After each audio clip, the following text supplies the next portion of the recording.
Hi everyone, Harper here from Accelare. Welcome to our Purpose-Driven Customer Experience vlog. In this series, we're going to talk about how digital transformation and customer experience have become more important than ever.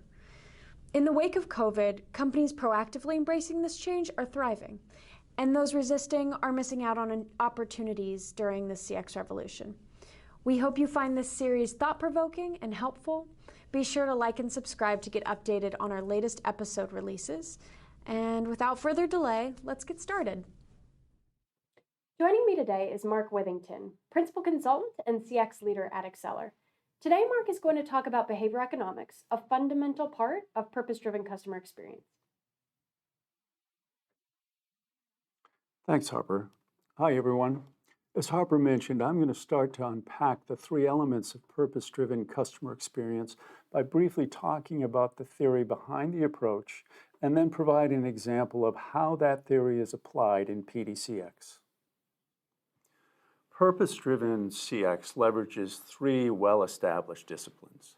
Today, we're going to explore the behavioral economics component of PDCX, in particular, the three underlying concepts behind it: choice architecture, XC decision-making, and the cognitive biases that drive those decisions.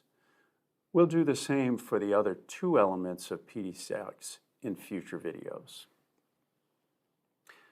Many of us were introduced to the behavioral economics through a couple of quick airport read bestsellers. Daniel Kahneman's introduced the concepts of how our brain processes information in his book, Thinking Fast and Slow, and in their book, Nudge, Richard Thaler and Cass Sunstein described the underlying artifact of behavioral economics as creating a choice architecture, which they define as a method to retain consumer sovereignty, their right to choose, while nudging the consumer to make certain choices. To illustrate the concept, they used a simple school cafeteria experiment to demonstrate consumer sovereignty and the concepts of nudge.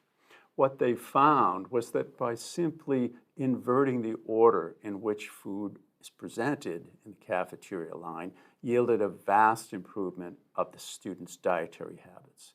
In other words, framing the order in which the information was presented, in this case, food selection, nudged the students toward a better outcome.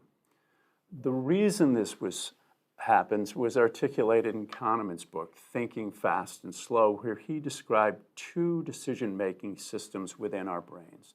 The reflective system, which is responsible for the slow, controlled analytical thought, and the reflexive system responsible for fast thinking, unconscious thought that relies on a set of learned behaviors or cognitive biases.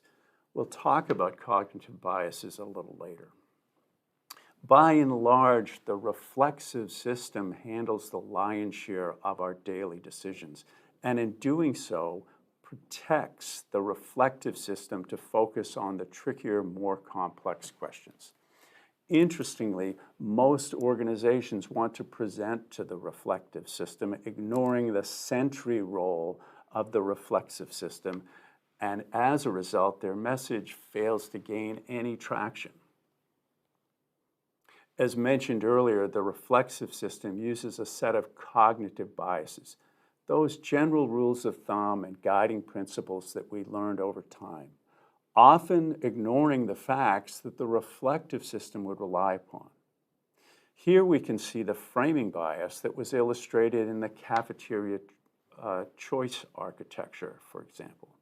For a better and more extensive list of behavioral biases, I encourage you to visit visualliteracy.org, where they've developed a visual tool that maps all 188 biases as they relate to the reflexive brain's decision process. I've included the URL to this tool in the description below. So in summary, behavioral economics leverages our cognitive biases to gently nudge us toward a desired goal. In the next installment of this vlog, we're going to take a look at how this theory is put into practice using our purpose-driven CX approach. Thanks for your time today, Mark. And thanks for joining. There's a lot more to cover in the coming episodes, so be sure to like and subscribe to find out what's next in our PDCX series. And if you like the video, give it a share. And if you would like to see how your organization could benefit from purpose-driven customer experience, click the link in the description below.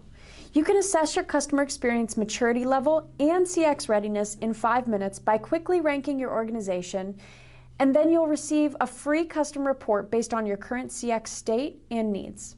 So stay tuned for more, and we'll see you next time.